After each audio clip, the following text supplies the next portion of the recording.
இந்த விழா மட்டுமல்லையா, உங்களுக்கு நாங்க இனிமே ஆண்டுதோறும் விழா எடுக்கிறோம். இந்த காவிரி உபரி நீரை 100 ஏரிகளுக்கு நிரப்புனீங்க. இந்த 100 ஏரிகளுக்கு மட்டுமல்ல, நாங்க நினைக்கிறது இந்த விடுபட்ட அத்தனை ஏரிகளுக்கு நிரப்புங்க. தமிழ்நாடு முழுக்கிற அத்தனை வறண்ட ஏரிகளுக்கு நிரப்புங்க. ஐயா, உங்க புகழ் காலாகாலமும் நீங்க தான், எடப்பாடியார் தான்.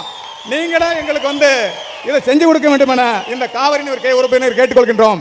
உங்களால் மட்டும்தான் முடியும், எவனும் செய்ய மாட்டான். நான் சொல்றேன், உங்களால் எடப்பாடியார் மட்டும்தான் இதை செய்ய முடியும். அணை கட்டி 90 வருஷம் ஆகுது. இது வரைக்கும் யாராவது தூர் வாங்கினாங்களா? ஐயா தான் தூர் வாரத்துக்கு வாய்ப்பு இருக்குது. வேற யாரும் பண்ண முடியாது. மேட்டூர் அணை கட்டி இதெல்லாம் வாய்ப்பு. ஏன்னா குடிமராமத்து நாயகம் அவருக்கு தெரியும் விவசாயிக்கு என்ன தேவைன்னு. தண்ணி தாங்க தேவை. நம்ம என்னங்க கேட்குறோம்? ஆட்டு மாட்டுக்கு குடிக்கிறதுக்கு தண்ணி வேணும். தண்ணி தானே கேட்குறோம். இதை தான் கேட்குறோம். இதை செஞ்சு கொடுக்கறதுக்கு நம்ம ஐயாவால் மட்டும்தான் முடியும், யாரும் செய்ய மாட்டாங்க. இந்த மாதிரி தலைவரை அடைந்ததுக்கு நம்ம உண்மையில பெருமைப்படுறோம்.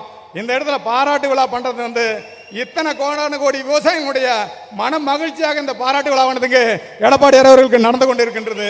இவர் இல்லைன்னா அந்த தண்ணி வந்திருக்குமா? 100 ஏரிக்கு கெடா வெட்டி கொண்டாடுறாங்க, பொங்கல் வச்சு கொண்டாடுறாங்க. அது எடப்பாடியார் தான் அந்த புகழை சேரும்.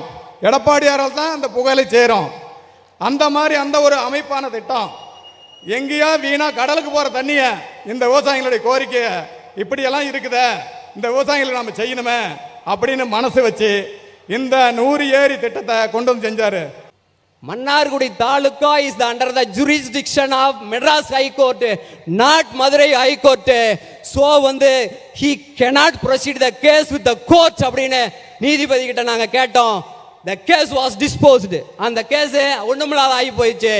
அண்ணனுக்கு உறுதுணையாக இருந்தோம் என்பதை இந்த நேரத்தில் விவசாயிகளுக்கு சொல்லிக்கொள்ள கடமைப்பட்டிருக்கிறேன். இந்த திட்டத்தில் இன்னொரு மேலாண்மையில் ரொம்ப நுணுக்கமாக பண்ணிக்கிறார்.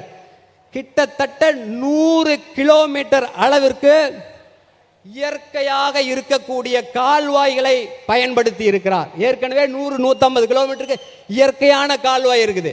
ஒரு 8 கிலோமீட்டருக்கு தண்ணி எடுத்து விட்டுட்டா இங்க இருக்கக்கூடிய காளிப்பட்டி ஏரி நிரம்பி அந்தாண்ட ராயப்பன் ஏரி, குட்டப்பட்டி, தொலசம்பட்டி, மானாத்தாளு, பெரியாரிப்பட்டி, தாரமங்கலம், பாப்பம்பாடி, சின்னப்பம்பட்டி, தாதாபுரம், மணிகாரம்பாளையம், புதுப்பாளையம், வேம்பனேரி என்று தொடர்ச்சியாக அது போய் மறுபடியும் காவிரியில் கலக்கிறது. நண்பர்களே, இதற்கு இந்த இடத்திலிருந்து மற்ற அனைத்து இடங்களுக்கும் பம்பிங் கிடையாது. அது நேரடியாக இயற்கையான கால்வாயின் வழியாக பாய்ந்து 100 கிலோமீட்டர் இயற்கையான கால்வாய் பகுதிகளை பயன்படுத்தி இருக்கிறார். நண்பர்களே, எடப்பாடியார்